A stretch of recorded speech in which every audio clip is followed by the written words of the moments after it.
샬롬. 오늘도 성경 공부를 같이 출발하겠습니다. 여러분 힘내셔서 화이팅 하시고 성경을 옆에다 펼쳐 놓으시고 스크린을 함께 바라볼 수 있으면 좋겠습니다. 함께 기도합니다. 하나님 아버지, 오늘도 성경 공부를 같이 시작합니다. 우리에게 인내와 끈기와 지혜를 더하셔서 하나님 말씀을 잘 이해하게 하시고, 이해하는 것으로 끝나지 아니하고 하나님 말씀을 생명의 양식으로 삼아서 이 말씀이 주는 의미를 깨닫고 이 말씀이 늘 우리 안에 살아서 역사하여 우리 심령을 쪼개고 골수를 쪼개는 생명의 양식이 되게 하시고 우리 생의 활력소가 되게 하여 주옵소서. 우리 주 예수님의 이름으로 기도하옵나이다. 아멘. 자, 우리는 지난 시간에 소돔과 고모라의 멸망을 공부하다 말하는데요. 19장 내용이 하도 많아서 중간에 자르기가 좀 쉽지 않은데 19장 조금 더 다시 이야기를 하겠습니다. 처음에 소돔 고모라를 멸망시킬 때 하나님께서 조카 롯의 가족 식구를 구원하시려고 그랬죠. 아브라함을 생각하여 아브라함의 중보 기도와 아브라함의 애원 때문에 사실은 롯의 가정이 구원을 받게 됩니다. 롯과 롯의 아내, 두 딸 그리고 두 사위에서 6명이 구원의 대상이었다. 그런데 두 사위가 농담으로 여기서 떨어져 나갔고 롯의 아내는 뒤를 돌아보아 미련을 가져서 소금기둥이 되었고 결국 구원받은 사람은 세 사람, 롯과 롯의 두 아내입니다. 자, 그런데 성경을 좀 보게 될까요? 그러면 롯은 처음부터 순종하고 하나님께서 천사들이 빨리 도망을 갔느냐? 그러지 않았어요. 롯도 역시 소돔과 고모라에 대한 미련도 남아 있었고요. 그리고 하나님 말씀에 그렇게 즉각적으로 순종하고 따르질 못했습니다. 하나님께서 말씀하시기를 19장 보시면 19장 15절을 보세요. 동틀 때 천사가 롯을 재촉하여 이르되 일어나 여기 있는데 아내와 두 딸을 이끌어내라. 이 성의 죄악 중에 함께 멸망할까 하노라. 재촉했다라는 말이 나와요. 롯이 그러니까 서둘러서 16절 그러나 롯이 지체하매라는 말까지 나오네요. 그래서 여호와 하나님께서 천사들을 통하여 그들을 성 밖으로 끌어냈다라고 말합니다. 그러면서 17절 그 사람들이 천사들이 그들을 밖으로 이끌어낸 후에 이르되 도망하여 생명을 보존하라. 돌아보거나 들에 머물지 말고 산으로 도망하라. 산으로 도망하라고 분명하게 말씀하세요. 근데 18절 보니까 롯이 그들에게 이르되 내 주여 그리 마옵소서. 주의 종이 주께 은혜를 입었고 주께서 큰 인자를 내게 베푸사 내 생명을 구원하시오나 내가 도망하여 산에까지 갈 수 없나이다. 이렇게 말합니다. 여러분, 롯과 롯의 가족을 살리려고 계획한 하나님께서 산으로 도망하라고 그랬습니다. 이 산이 어딘가? 그냥 모압산이라고 보통 말해요. 그 소돔 고모라에서 조금 멀리 떨어져 있는 큰 산이 하나 있었는데 그 산으로 도망가라. 그러면 하나님께서 살리시기로 한 이상 롯의 가족들이 거기를 갈 수 있을까요? 없을까요? 갈 수 있습니다. 그런데 지금 롯이 문기적 지적되더니 결국 하는 말이 뭡니까? 우리는 거기까지 도무지 도망갈 힘이 없고 시간이 없습니다. 라고 말을 합니다. 그러면서 20절 보소서 저 성읍은 도망하기에 가깝고 작기도 하오니 나를 그곳으로 도망하게 하소서. 이는 작은 성읍이 아니니까. 21절 그가 그에게 이르되 내가 이 일에도 너의 소원을 들었은즉 내가 말하는 그 성읍을 멸하지 아니하리니. 22절 그리로 속히 도망하라. 내가 거기 이르기까지는 내가 아무 일도 행할 수 없노라. 천사들이 하는 이야기죠. 그러면서 그 성읍 이름을 소알이라 불렀더라. 어디로 도망갔어요? 소알이라는 작은 성읍으로 도망갔다. 자, 소알 이야기를 하려고 합니다. 여러분, 여기 소돔과 고모라 이 지역에 5개의 작은 도시국가가 있었다고 그랬죠. 4개의 연합국가에 의해서 점령당했던 침략당했던 작은 5개의 도시국가를 아시나요? 그 5개의 도시국가 중에 뭐가 있었습니까? 14장 2절 보세요. 14장 2절 소돔, 그 다음에 고모라, 그 다음 아드마, 그 다음 스보임, 그 다음에 뭐가 있습니까? 벨라, 곧 소알. 벨라라고도 하는 수알입니다. 수알.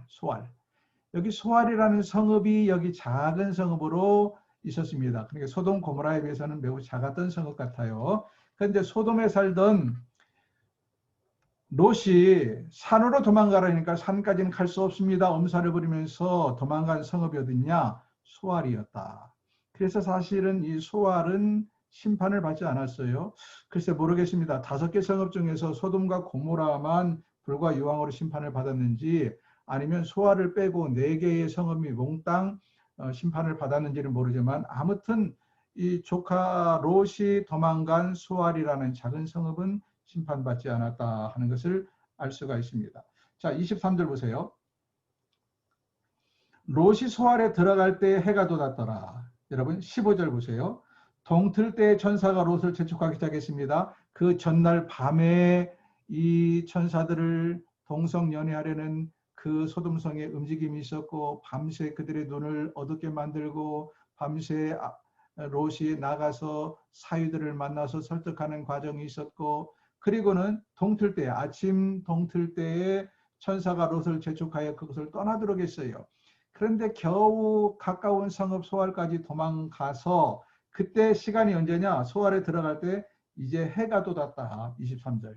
그러니까 롯이 얼마나 꾸무적거렸는지 꾸물꾸물거렸는지를 여기서 알 수 있습니다. 아무튼 그는 소알로 도망을 갔고 소돔 고모라가 24절 보면 비같이 유황과 불을 내려서 망했다라고 기록이 되어 있고 롯의 아내는 소금 기둥이 되었다라는 말이 26절에 있죠.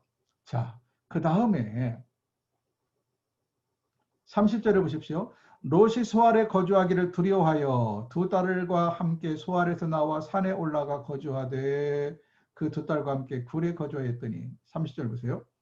결국 롯이 소알에 오래 계속해서 머물지 못했어요. 왜냐하면 소알에 있는 것이 그에게는 굉장한 심적인 부담과 두려움이 있었습니다. 이미 그의 아내가 며칠 전에 죽었죠. 소금기둥이 되었죠. 그리고 소돔 고모라는 이미 다 불과 유황으로 심판을 받았죠. 어마어마한 그에게 충격이 있었습니다. 그래서 직접적으로 소알에도 뭐 유황 냄새도 나고 그랬겠죠. 성읍이 망하진 않았어도 이 소알이 직접 불과 유황으로 피해를 받진 않았지만 심리적으로 롯은 소알 성읍에 계속 머무를 수가 없어서 거기서 나와서 어떡합니까?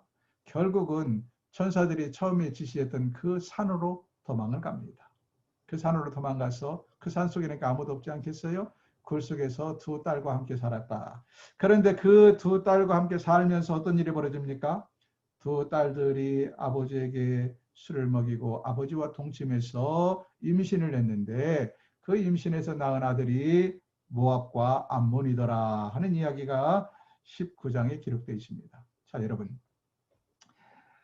이 산에서 벌어진, 굴 속에서 벌어진 있을 수 없는 근친상간의 사건을 보면서 어떤 생각을 합니까? 물론 그 딸들도 문제죠. 생각해 보세요, 여러분. 아까도 제가 말씀드렸지만 소돔과 고모라로 롯이 옮겨간 자체가 잘못입니다. 인간적으로 먹고 살기 풍부한 그 땅이라고 생각해서 그곳으로 이사를 갔더니 거기는 타락한 문화가 있더라.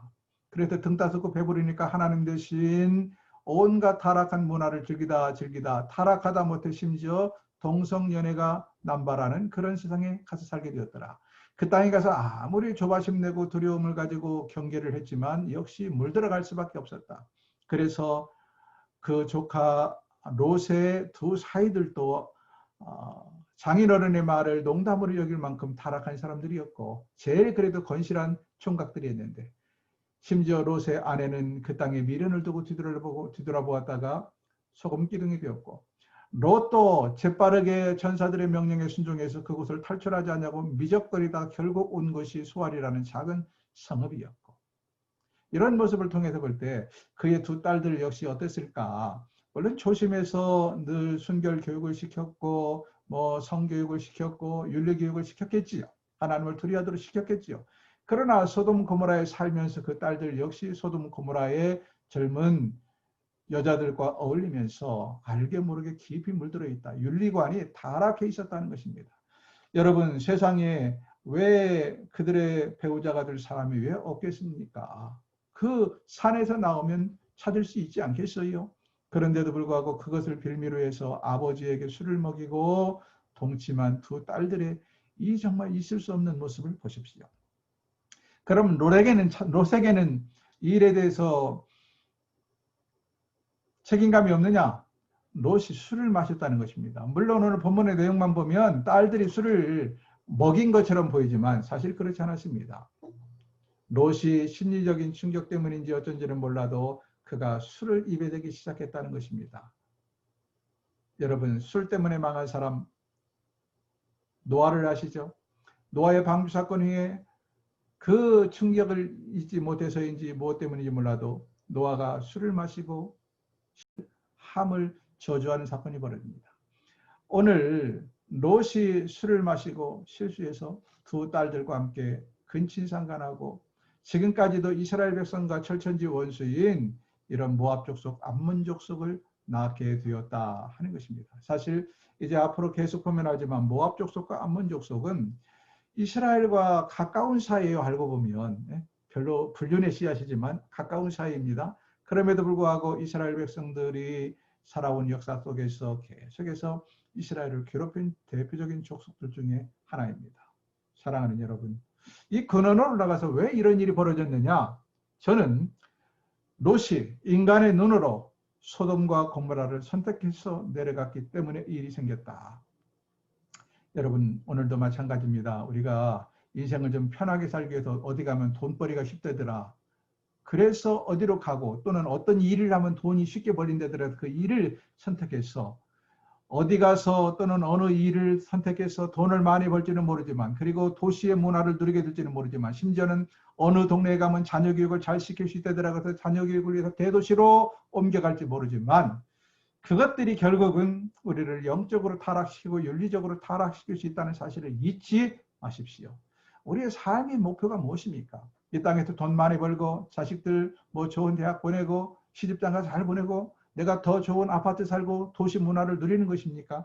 그것들을 향하여 나아가면 나아갈수록 하나님으로부터 멀어질 가능성이 크다는 사실을 롯이 소돔을 선택한 사건을 통하여 우리는 충분히 배울 수 있습니다. 그 다음 20장을 보겠습니다. 20장 보면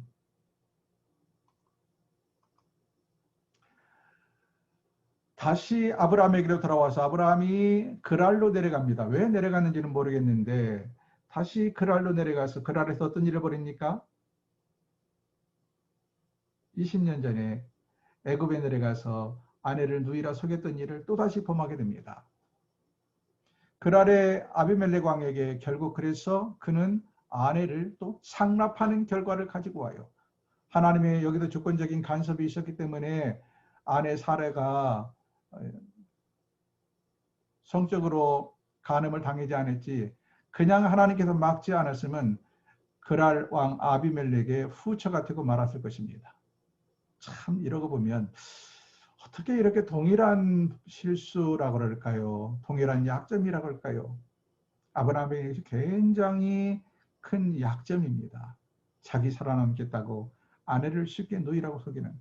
물론 실제로 이복 누이 동생이긴 합니다. 그러나 여러분 지금 이복 누이와 삽니까? 아내죠. 아내와 사는 거예요. 그가 살겠다고 누이라고 속인 것인지 누이라고 말하는 건 변명에 불과합니다. 아브라함의 참으로 치사한 모습 그리고 어떻게 이렇게 두 번씩이나 똑같은 실수를 할까? 근데요 부전자전이라고 나중에 이삭을 우리가 공부하게 되면 하지만 이삭 역시 이 아비멜렉 왕에게 가서 자기 아내를 리브가를 누이라고 또 속여 먹습니다. 참 신기한 것들. 배우지 말아야 할 그런 것들은 어떻게 그렇게 잘도 배우는지 모르겠어요. 제가 자녀들을 기르면서도 그렇습니다. 아버지의 못난 부분은 자녀들이 안 닮았으면 하는데 그런 성격까지 그런 기질까지 꼭 닮아요. 그때마다 정말 두렵습니다. 여러분 사라의 그 심리를 분석하면 그의 마음 가운데 남편을 향한 징후가 얼마나 타오를까. 두 번씩이나 남편이 자기 먹고 살겠다고 힘없는 연약한 여인을 팔아먹은 거 아닙니까? 실제로요 애굽에서도 마누라 팔아먹고 그는 부자 되었습니다. 이 그랄에서도 마누라 팔아먹고 그는 부자가 됩니다. 부자가 되는 방법도 가지가지예요. 마누라 팔아먹어가지고 보상받아가지고 부자가 됩니다. 2번씩이나. 그래서 이 그랄에서 나올 때는 훨씬 더 많은 재산을 가지고 나왔다 하는 이야기가 20장에 기록되어 있습니다. 21장으로 넘어가면 21장에 가면 드디어 아브라함이 100세가 되어서 이삭이 출생합니다. 그리고 사라의 나이 90세 때 이삭이 출생합니다. 하나님의 약속은 틀림없이 이루어진다. 사실 인간적으로는 의학적으로는 불가능하죠. 왜냐하면 아내가 이미 생리가 끊겼어요. 여러분 생각해 보세요. 폐경이 찾아와서 공장에 문이 닫혔는데 아이를 가졌다. 그게 이해가 됩니까? 있을 수 있는 일이에요. 근데 실제로 아브라함의 아내 사라에게는 이런 일이 벌어졌다. 그래서 이삭을 낳게 되었다 하는 이야기가 21장에 기록이 됩니다. 그 다음 어떤 일이 생기는가? 이제 이삭이 젖을 뗄 무렵 잔치를 하는데요. 젖을 뗄 무렵이 몇 살쯤 될까요? 한 2~3살 될까요? 그러면 이때 이스마엘은 나이가 몇일까요? 14살 차이 나니까 한 16, 17살 되겠지요. 16, 17살 때. 그런데 사실 엄격하게 말하면 이스마엘이 장남입니다. 먼저 태어났어요. 아까 제가 말씀드렸죠. 여자는 중요하지 않다고. 아브라함의 입장에서는 이스마엘이 장남이에요. 그리고 14년 동안 이삭이 태어나기 전까지 아브라함은 온갖 애정을 다 쏟았어요. 사라의 눈치를 봐가면서 사실은 자기의 그 늦게 난 아들, 86세 난 아들 이스마엘을 애지중지 길러왔단 말이에요. 14년 동안. 근데 14년은 딱 지났는데 그렇게 이스마엘의 아버지의 사랑을 알게 모르게 큰어머니 사라의 눈을 피해서 알게 모르게 사랑을 독차지하면서 자라왔는데 어느 날 동생이 생겨버린 거예요. 근데 이 동생이 적자가 돼버렸네. 예? 자기는 서자가 돼버리고 그리고 동생이 오히려 아브라함 아버지의 사랑이며 그 집안의 모든 하인들의 사랑을 독차지하자 사람이 많거든요. 뭐가 있어요? 시샘이 있죠. 시샘과 질투가. 그래서 젖될 무렵에 잔치를 하는데 큰 잔치를 베풀었어요. 그날 따라서 이스마엘이 막 더 이제 마음이 부글부글 끓어온 거예요. 동생이 막 사랑을 독차지하고 사람들이 막 동생의 잔치를 와서 축하하고 축복하고 하는 걸 보고 그래서 동생을 못살게 괴롭혔다 하는 것입니다. 이 모습을 사라가 보고는 노발대발하는 것이죠. 노발대발합니다. 그동안에도 사실 몇 번 참고 살아왔을 것입니다. 자기 남편 아브라함이 자기 모르게 은근히 이스마엘을 귀여워하고 이뻐하는 모습을 왜 몰랐겠어요? 그러나 꾹 참고 오다가 이날 드디어 터져버린 것입니다. 남편에게 뭐라고 말합니까? 당장 이스마엘과 저 하녀 하갈을 작은 아내죠. 사실은 작은 아내 하갈을 내쫓아라. 그래서 어쩔 수 없이 아브라함이 하갈과 이스마엘을 내쫓습니다. 두 번째 하갈이 가출입니다. 두 번째 가출. 아까 앞서서 한번 가출한 적이 있었죠. 두 번째 가출. 근데 이번에는 하나님께서 그를 독립을 시킵니다. 하갈과 이스마엘을 이제 아브라함에게서 독립을 시켜서 이스마엘도 나가서 12부족을 이루게 되고 그가 바로 아랍 족속의 조상이 되게 된다 하는 이야기들이 21장 후반부에 나와 있고요.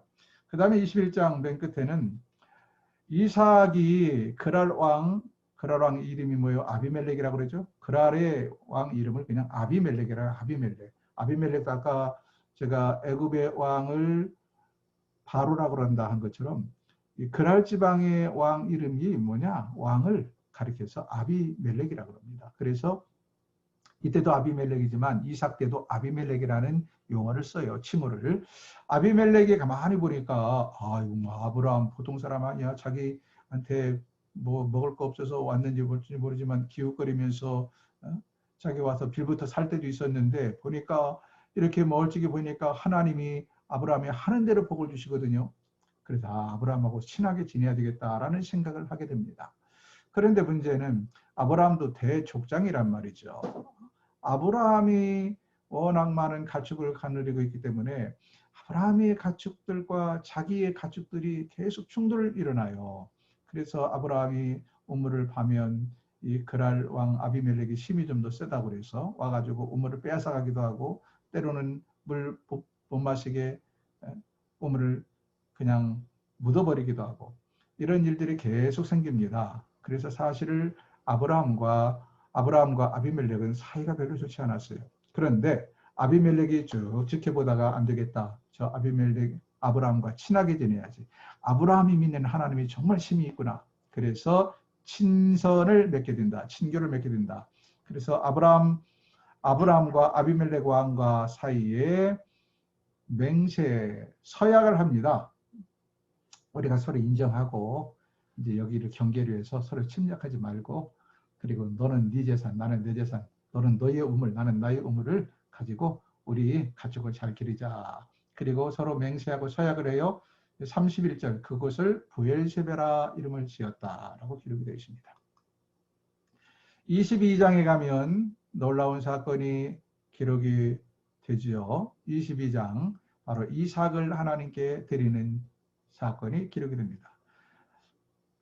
하나님께서 22장 1절 보면 그 일 후에 하나님이 아브라함을 시험하시려고 그를 부르시되 아브라함아 하시니 아브라함이 이르되 내가 여기 있나이다. 여호와께서 이르시되 내 아들 내 사랑하는 독자 이삭을 데리고 모리아 땅으로 가서 내가 내게 일러준 한 산 거기서 그를 번제로 드리라. 아브라함이 아침에 일찍 일어나 나귀 안장을 지우고 두 종과 그의 아들 이삭을 데리고 번제를 쓸 나무를 쪼개가지고 떠나 하나님이 자기에게 일러주신 곳으로 가더니 제3일에 아브라함이 눈을 들어 그곳을 멀리 바라본지라. 이에 아브라함이 종들에게 이르되 너희는 나귀와 함께 여기서 기다리라. 내가 아이와 함께 저기 가서 예배하고 우리가 너희에게로 돌아오리라. 자, 여기까지 5절까지만 읽었습니다. 여러분, 어느 날 하나님께서 아브라함을 시험하시려 그럽니다. 왜냐하면 백세에 낳은 아들이기 때문에 아브라함이 얼마나 애지중지 여겼을까요? 금이야 오기야 여겼죠. 그런데 하나님께서 이 녀석이 나보다 지 아들을 더 사랑하는가 아니면 나를 더 사랑하는가를 시험하기를 원했어요. 그래서 어떻게 합니까? 그 독자 이삭을 내게 제물로 바쳐라. 세상에 하나밖에 없는 아들 이삭을 사람을 잡아서 인신제사를 드리라는 거예요. 인간적으로 생각하면 어떻게 이런 일들이 있을 수 있습니까? 그러나 아브라함은요, 미쳐서 이 말에 순종한 것이 아니라 다음날 일찍이 일어나 나귀 한 장을 지우고 출발해버립니다. 3절 보세요. 아브라함이 아침에 일찍 일어나 나귀 한 장을 지우고 두 종과 함께 출발했다. 왜 즉석에서 순종했을까요? 만약에 순종하지 않냐고 미적됐으면 어떻게 됐을까? 아니야. 이건 하나님의 음성이 아니야. 이건 사탄의 유혹이야. 사탄의 음성이야. 하나님이 어떻게 내게 주신 아들을 그래 바치라고 할 수 있어? 아니야. 그건 잘못일 거야. 어쩌면 내가 환상을 봤나 봐. 별의별 생각을 다 들으면서 하나님 말씀을 불순종하게 될 것입니다. 그래서 아브라함은 그 다음날 날이 밝기가 무섭게 즉각적으로 떠났다. 그러나 4절 보세요. 제3일에 아브라함이 눈을 들어 모리아산을 바라봅니다. 3일 동안 가는 동안 아브라함이 얼마나 많은 유혹과 회의를 느꼈을까요? 가면서도 아니야. 이것은 사단의 역사야. 어떻게 하나님이 그런 이야기를 되게 하셔? 아니야. 하나님이 바치라면 바치는 거야. 그는 끊임없는 갈등 속에서 사흘길을 가서 마침내 모리아산 밑에 도착해서 어떡합니까?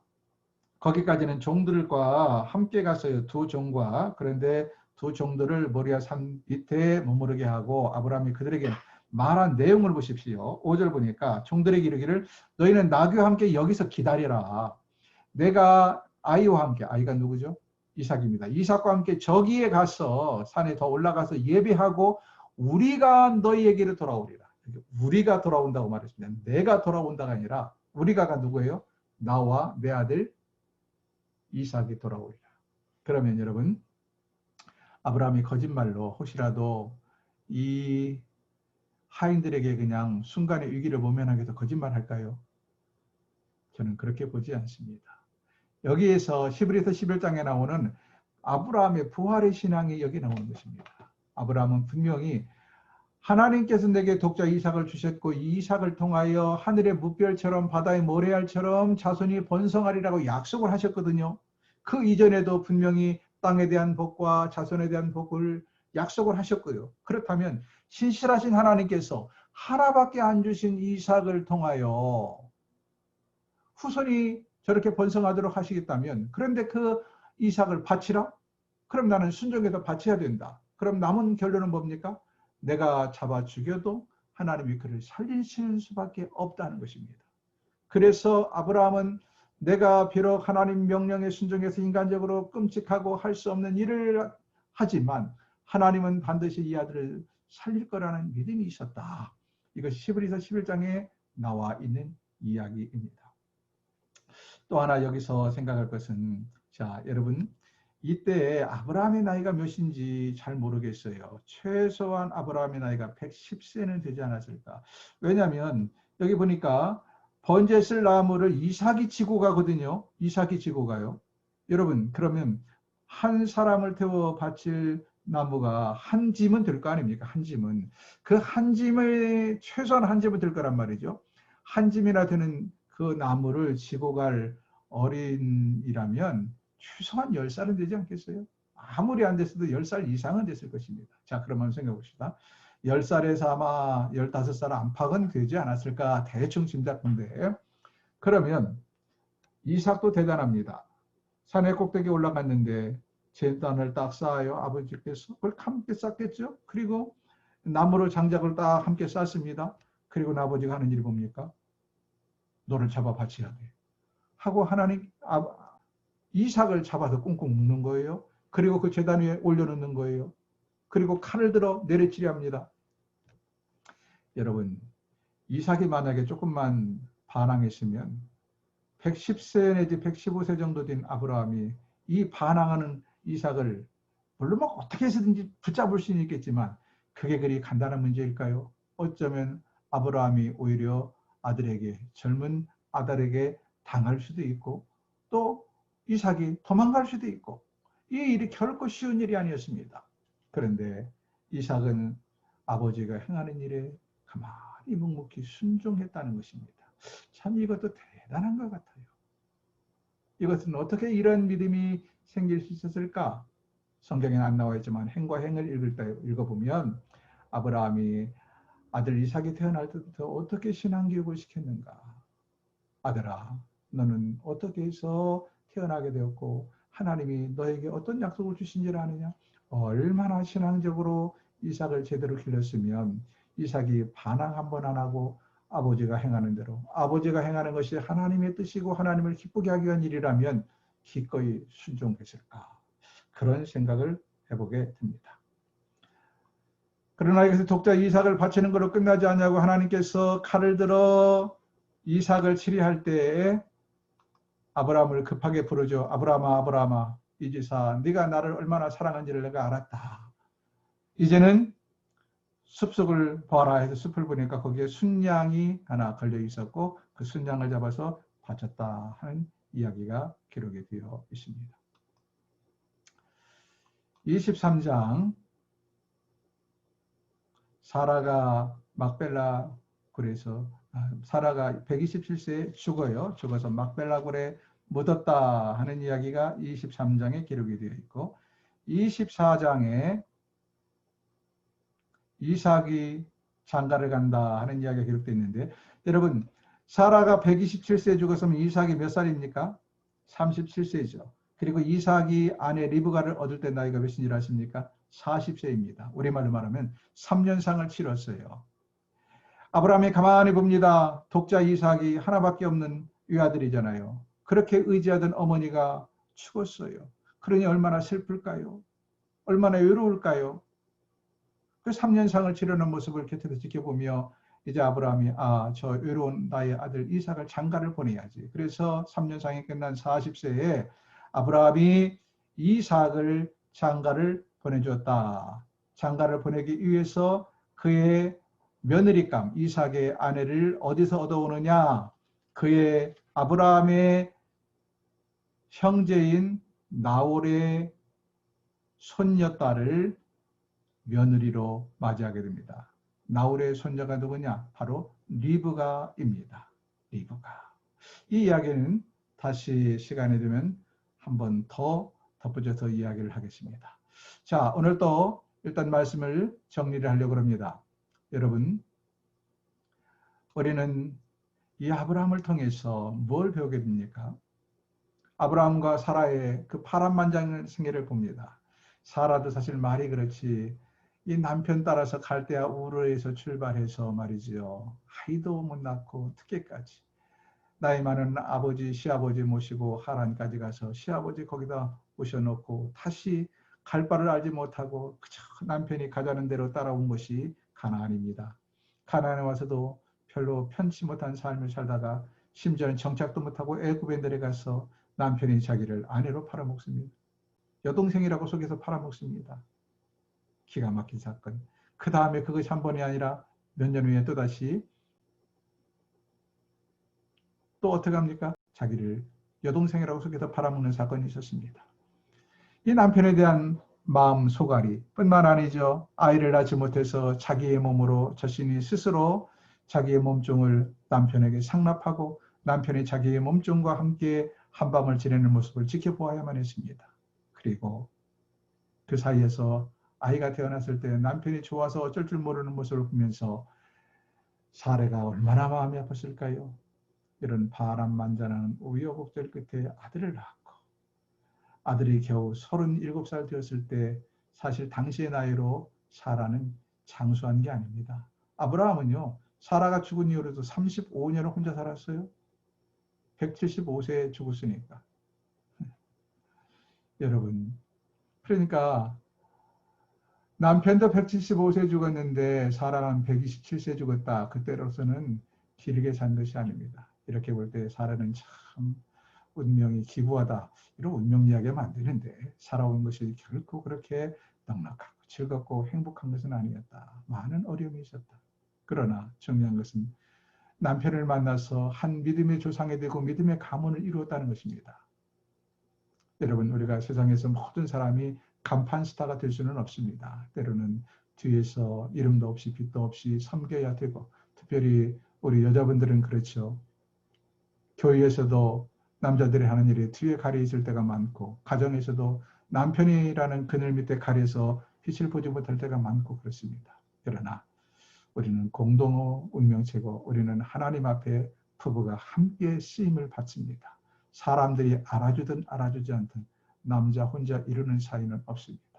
그리고 이 땅에서 수고하고 고생한 것만큼 하나님 나라에 가서 하나님께서 보상하시는 역사가 있을 것입니다. 오늘도 하늘나라의 소망을 두고 꿋꿋하게 힘있게 이 세상을 살아갈 수 있기를 주의 이름으로 축원합니다. 수고 많으셨습니다. 다음 시간에 다시 뵙도록 하겠습니다. 안녕히 계세요.